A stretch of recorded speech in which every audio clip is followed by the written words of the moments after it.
اس کا زیادہ تر ثبوت پیش کرنے میں مدد کی ہے۔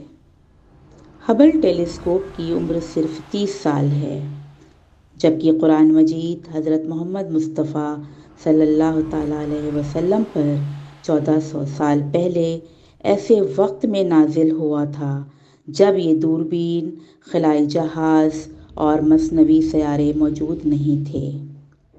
یہ اب جدید سائنس میں قدرتی مظاہر کے بہت سے پہلوؤں کا احاطہ کرتا ہے۔ قرآن مجید اللہ کا نازل کیا ہوا ہے، جو تمام چیزوں اور مخلوقات کا خالق ہے۔ یہ مذکورہ چند چیزیں محض اللہ کی نشانیاں ہیں۔ ان کے علاوہ کائنات میں اور بھی اس کی قدرت کی بے شمار نشانیاں موجود ہیں۔ اللہ کے سوا کوئی معبود نہیں، اور محمد صلی اللہ علیہ وسلم اللہ کے رسول ہیں۔ اس سلسلے کا اگلا حصہ نظام شمسی کے بارے میں ہے۔